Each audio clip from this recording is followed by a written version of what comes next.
Watch this. We have to put our partisan hat at the door when we walk in, and that's what we are doing today. Well, not every commissioner did that. Still, Ada County, the state's largest, now has a new sheriff in town. They're there, have been, and likely will be. Idaho once led the country in reported UFO sightings. And while that's fallen off a bit, our attention on the skies certainly hasn't. It's dry and hot. Not the best combination to set off fireworks on this holiday weekend, but if that's still not enough of a deterrent, Boise Fire has some advice on what not to do and what could happen if you do what you're not supposed to do. Like he said, the selection process, probably a little more eventful than expected or needed to be, but nearly 2 weeks after Ada County commissioners were given 3 candidates to choose from, Ada County has a new sheriff. About 2 hours ago, in a 2-to-1 vote, the commissioners selected Matt Clifford, a 21-year veteran and the current chief of police in Eagle, to lead the agency.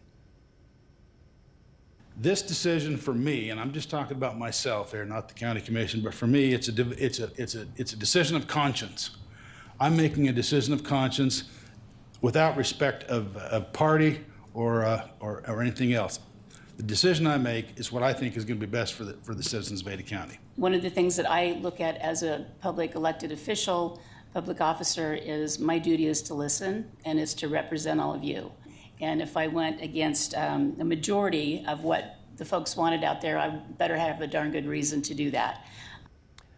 The one who did do that voted against the majority of what the folks wanted out there, Commissioner Ryan Davidson, saying he wanted an outsider since, well, he considers himself an outsider. Davidson was the lone dissenting vote for Clifford. The majority, that Commissioner Kenyon referenced, she said 99% of the Ada County Sheriff's Office employees, 5 mayors in Ada County, and 59% of the public that weighed in by way of 1,000 emails endorsed Clifford. Shortly after the announcement, Clifford spoke to the media. He says because he is so familiar with this organization, this transition should be pretty smooth. I would not worry about any worry of a change in services because really for the agency, it's not that sudden of a change. I've been with the agency for 21 years. I've had a lot of leadership roles within the agency. They know who I am and they know what I'm about, and the Sheriff's Office functions very well and gives great service to the public, and we're just going to continue to do that. So the public should have no fear of any change.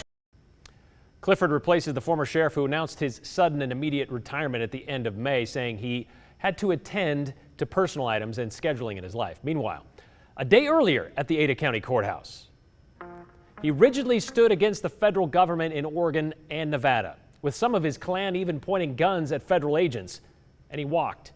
He went limp in the Lincoln Auditorium of the Idaho State House, and he was rolled, literally and now figuratively. Anti-government activist and now governor candidate Matt Bundy was convicted of a misdemeanor charge of trespassing and obstruction. The jury took about an hour to convict him after a 4-day trial. His co-defendant, Aaron Von Schmidt, also found guilty. Both men were arrested August 25th after refusing to leave the Lincoln Auditorium at the State House during the special session of the legislature. Everyone was asked to vacate by the Speaker of the House, Scott Bedke, and then again by the Idaho State Police. Bundy and Von Schmidt refused and then were subsequently arrested. According to police, Bundy ignored orders and let his body go limp, acting like dead weight during the arrest, leading to the resisting and obstructing charge. Troopers ultimately rolled him out of the Capitol in an office swivel chair, as you can see there, and then they lifted him into the back of a patrol car. Now, following that arrest, he was banned from the Capitol for a year, which is supposed to end later this summer. After the conviction, Bundy sent out this statement saying the decision sets a very dangerous precedent for, quote, anyone who may disagree with presiding officers of the legislature.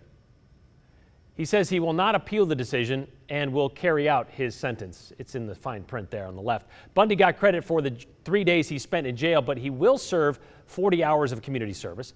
He's also going to pay a $750 fine. Von Schmidt given credit for his time served and a $500 fine. It's not over for Bundy just yet. He still has a second round of trespassing charges to face. In April, Bundy returned to the Capitol building, even though he was still banned from the property. He was arrested again, bailed out, returned, then arrested once more, all in one day. He's pleaded not guilty in those cases, still waiting to see if those will go to trial.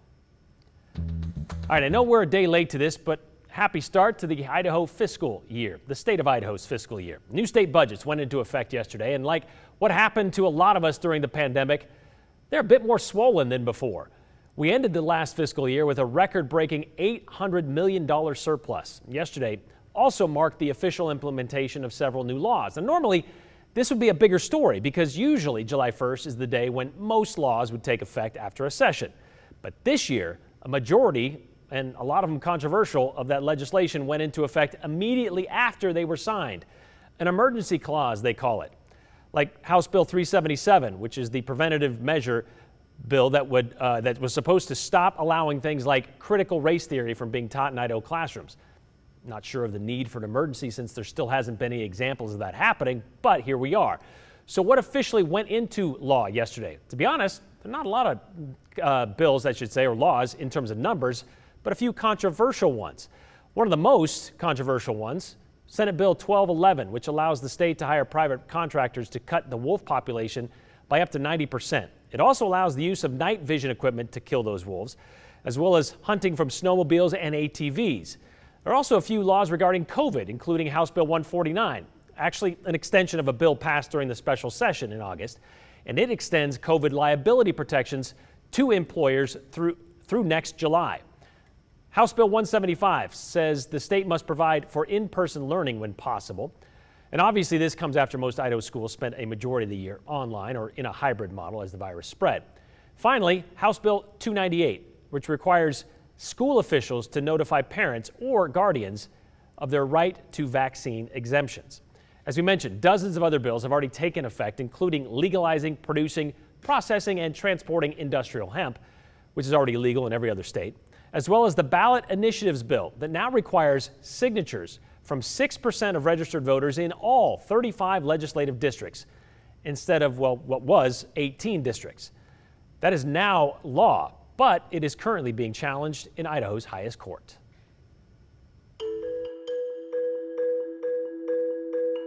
No, we're not melting anything today, at least not intentionally, but we are lighting off some fireworks with the help of the Boise Fire Department. So before you break out the fire flowers, make sure you're up to snuff on your sparkler safety skills. All right, last call. Send us your comments and questions about this show or anything else, and you can send them to this number, 208-321-5614.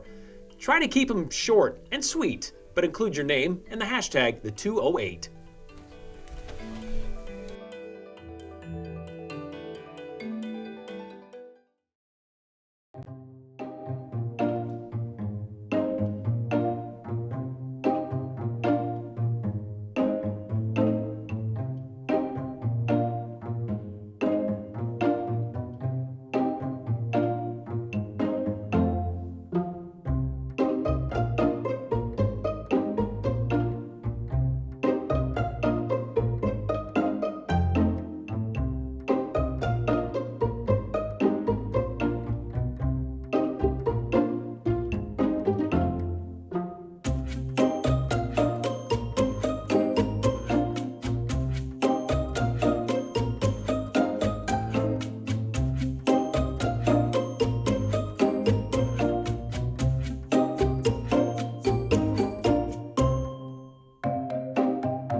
The very hot on that 7-day forecast, kind of the understatement of the week. And here we are, just a few minutes from the official start of the 4th of July weekend. I'm sure when I said 4th of July, you probably had fireworks, visions of fireworks in your head. And I know you've heard it before. Be safe and sane with any fireworks you choose to use this weekend.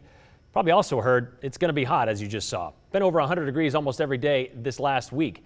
That type of heat seriously dries out everything, which creates an above normal risk for potential fires that could be created by fireworks.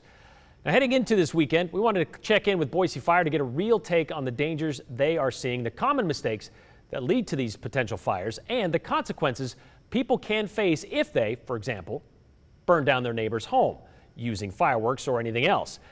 Well, here's Joe Paris with 208's Firework Safety Spectacular.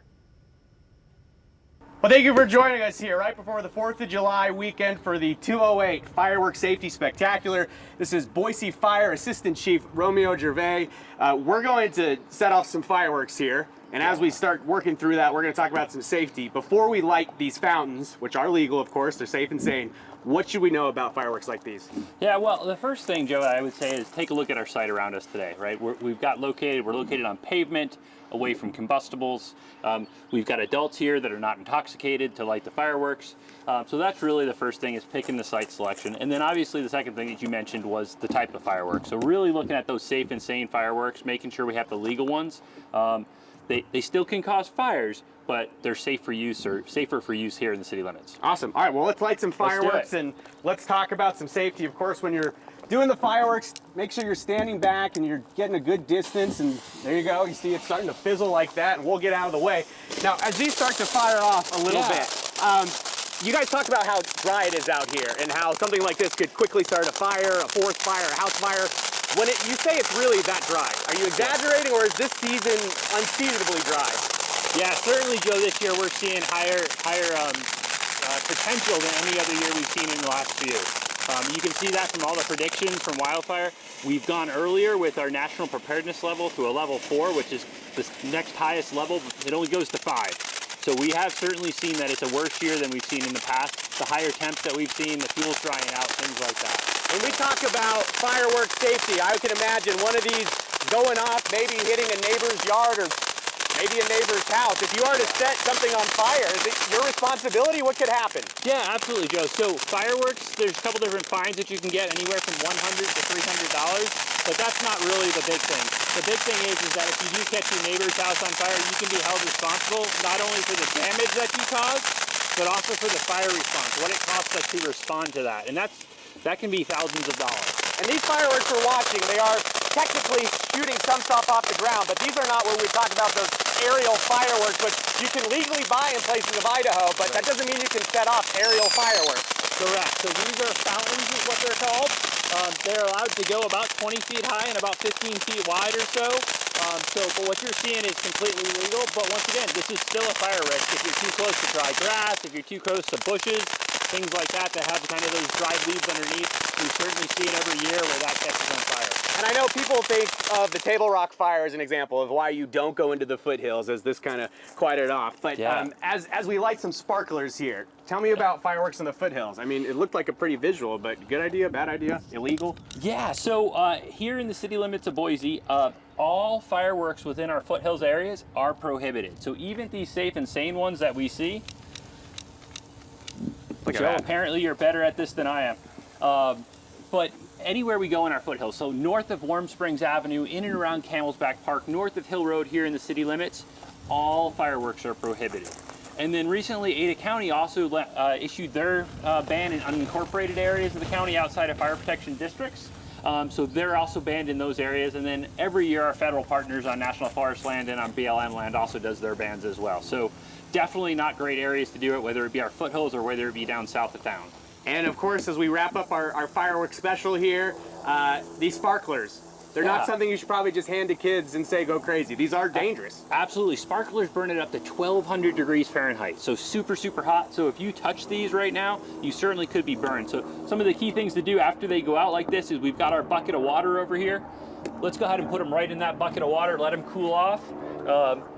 And the same thing for the fireworks. As you can see over there, they're still smoking, right? Mm-hmm. Every year we have some of these fireworks that are thrown into the trash can right when we're done, and it catches the trash can on fire and oftentimes spreads to the house. So once these cool down a little bit more and stop smoking, we'll go ahead and soak them in the bucket as well.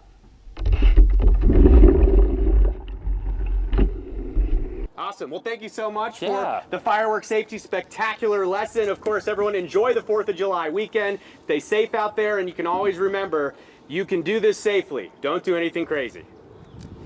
Emphasis on the spectacular. Thanks, Joe. If you want to see a better fireworks show than, well, probably anything you can legally light off in your driveway, local fire departments recommend, well, you really consider attending a public fireworks show rather than trying to set them off yourself.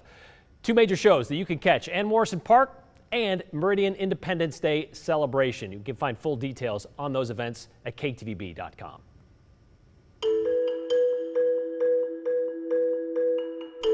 It's a big day for those who celebrate it. No, we're not talking about Independence Day, but a day devoted to unknown flying things. Did you know Idaho is a big destination for extraterrestrial visitors? All right, before you head out for your holiday weekend destination, make sure you send us your questions and comments. They can be about the show or pretty much anything happening in the 208. Text us, the number 208-321-5614. Just be sure to include your name and the hashtag the 208. We're going to share some of your messages at the end of the show.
July 2nd may not seem like a momentous day for many of us, unless it's when you hit the road for your extended holiday weekend. But it is for a lot of people whose attention is usually turned, well, upward toward the sky. July 2nd is World UFO Day. The day in 1947 when a rancher found mysterious debris on his ranch in Roswell, New Mexico. After which the U.S. Army sent out a press release saying they'd recovered a flying disc, then later recanted, calling it a weather balloon. Maybe you heard of this. There's kind of an Idaho connection to this as well. That term, flying disc or flying saucer, was how a Boise pilot, Kenneth Arnold, described 9 unusual objects flying in the sky while he was flying near Mount Rainier 8 days before the Roswell incident. And it was the first known case of somebody seeing such things, which is how flying saucer became part of UFO lexicon. Well, since then, Idaho has been very active in identifying unidentifiable flying objects, which isn't a surprise to Jim Mallard. That's Jim Millard, a man for whom every day is World UFO Day. Flying objects, or aerial phenomena, while they may be unidentified, they've certainly gotten more attention lately, even in the skies above Idaho. According to the website UFOstalker.com, there are more than 900 reports of UFO sightings from the Gem State, from as far back as the 1940s to as recently as this year. Like this one, May 11th, 2021, about 1:30 in the afternoon. Observed about 4 to 5 tic-tac type objects flying about a white puffy cloud. Watched this for about 30 seconds, and then the tic-tacs just disappeared. April 17th, 2021, catch 'em. Stationary, pulsating, shape-shifting, multicolored bright light in the sky around 11:30 at night. Lasted approximately 10 minutes, then disappeared. March 17th, 2021, Nampa. Summary, rectangle. Saw a rectangle shape going across the sky. Nothing pulling it. Took pictures. Is it true that Idaho was one of the highest sightings per capita in the country? At one point it was per capita, but you also got to realize there's not that many people in Idaho, so it didn't take that many sightings to put us up. Jim Millard has always had a thing for unidentifiable flying things. Do you believe in UFOs? I've seen them. You've seen them? I've seen them. When? Started when I was 5 years old. I saw a UFO floating slowly over my house in San Diego, and it was not balloon-shaped, it was saucer-shaped. It was flat. So you've always believed in them? Yeah, I know they're there. These days, Jim is the state director for the Mutual UFO Network. We are the only people on the planet that do scientific investigation of UFOs. When was the last credible report in Idaho? Trying to think how long ago it was. I closed it 2 weeks ago, so it was 3 or 4 weeks ago. When you say closed it, what does that mean? That means that I determined it was an unidentified. Couldn't find a planet or a star in that spot in the sky. Couldn't find an aircraft in that area at that point in time.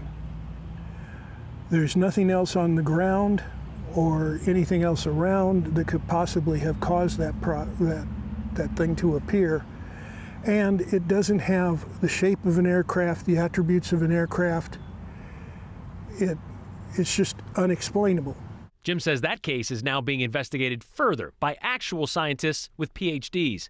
He believes Idaho has seen a fair share of UFOs because we were downwind of nuclear testing in Nevada. A lot of dust, a lot of dirt, a lot of radioactive waste floated right up into Idaho. And they are just checking in to see how we've dealt with it. Who's they?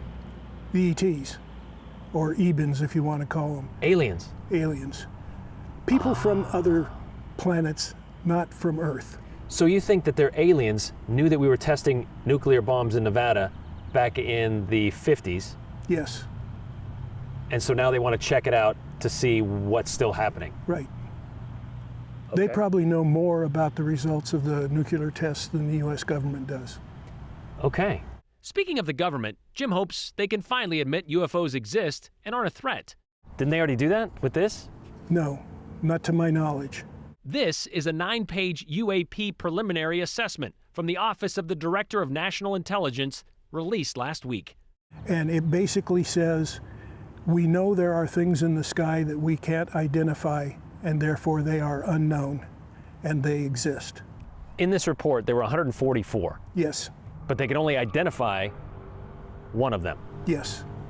So the 143 are still unidentified UFOs.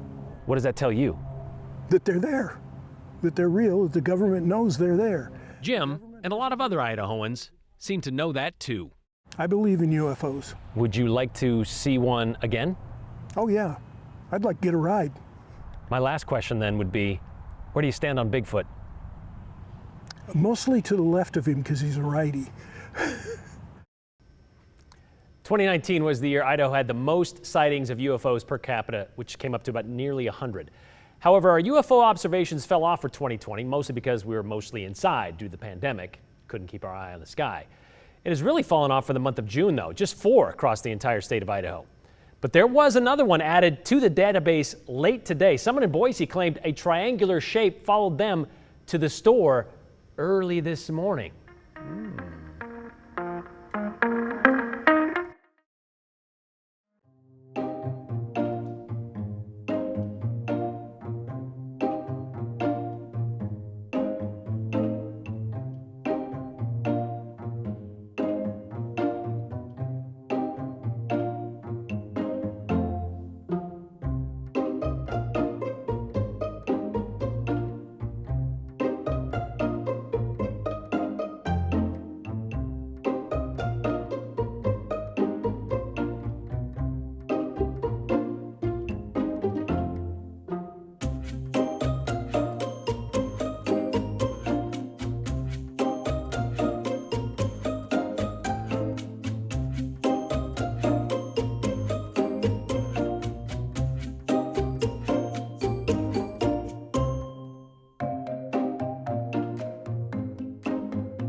All right, here we go. Final minute before this holiday weekend begins. Let's get to your comments. This one sent in from Steve. Isn't it interesting that Mr. Bundy won't be able to vote for himself for Idaho governor since he's not registered to vote in Idaho? And as we know, as far as we know, he still has not registered to vote in the state.